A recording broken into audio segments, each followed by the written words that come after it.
Merci Madame la Présidente. Merci Madame la Présidente de la Commission de ne pas avoir objecté à ma demande qu'on ait une discussion sur ce rapport comme sur le précédent. Non, Nour-Sultan Nazarbayev n'est rien d'autre qu'un abominable tyran.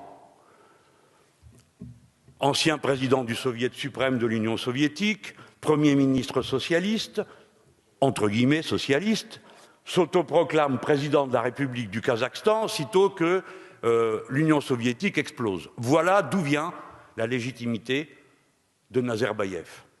Et ensuite, quoi? Il a fait des progrès démocratiques, en effet, c'est vrai.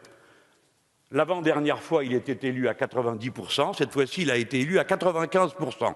On voit que l'assentiment va croissant. À mesure que l'opposition disparaît, il n'avait que 3 opposants désignés par lui, tous les autres étant interdits.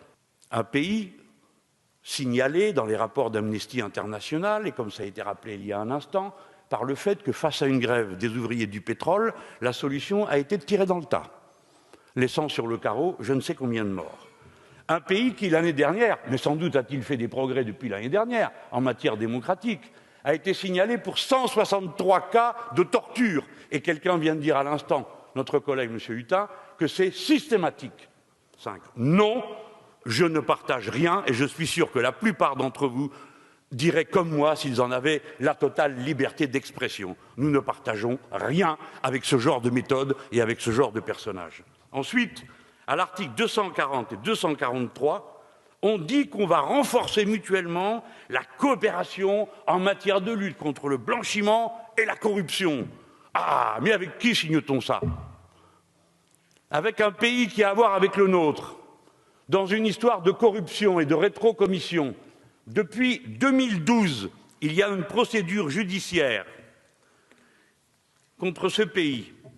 La justice française enquête, saisie de faits, citation, blanchiment en bande organisée, citation, corruption d'agents publics étrangers, citation, complicité et recel. Cette affaire n'est toujours pas close, mais par ses détours, elle a fini par atteindre la mise en cause du président du Sénat belge. La Belgique est un pays de l'Union européenne et sans doute les Belges comme nous pensent que tout ça n'est pas conforme à l'idée qu'ils se font du droit. Ce pays est classé 131e sur 176 en matière de corruption et de viol de tout ce que les législations internationales prévoient en matière de droit. À cette heure, je suis du côté de ceux qui sont en prison à cause de Nour-Sultan Nazarbayev et qui ont été torturés, contre ceux qui sont emprisonnés, contre ceux à qui on met ces pastilles pour surveiller ce qu'ils disent et ce qu'ils font. Non, ce n'est pas acceptable. Il n'y a pas de partenariat et de coopération renforcée possible dans de telles conditions. Maintenant qu'on s'entende bien, quoi qu'il arrive, de toute façon, ils feront des contrats avec nous. Parce que nous sommes leurs premiers clients en matière d'uranium, parce qu'il y a un intérêt à s'entendre avec nous, parce que nous sommes une grande puissance sur le vieux continent. Je peux entendre tout ça, mais pas au prix d'une amnistie pour un tyran pareil, pas au prix d'une amnistie pour des crimes aussi abominables. Donc, mes chers collègues, non, il n'y a pas de signe majeur d'avancée démocratique dans ce pays, c'est le contraire. Non, ce pays n'a pas l'intention de respecter davantage les valeurs démocratiques, comme ça a été dit. Non, il ne pratique pas les valeurs françaises. Et voilà pourquoi je ne le voterai pas. Mais il y a tyran et tyran.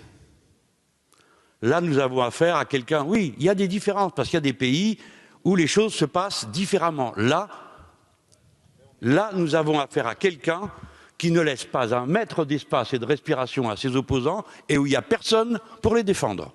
Personne. Voilà. Mais pour le reste, oui, il y a des gens vis-à-vis desquels il faut prendre des sanctions. Vous le savez bien, puisque vous avez approuvé les sanctions contre un régime dont les élections ne sont discutées par aucun organisme international. Je parle du Venezuela. Quant au Kazakhstan, il n'y a pas une élection. C'est l'OSCE qui le dit. Et l'OSCE, j'aime mieux vous dire que dedans, il n'y a pas que des régimes à la française.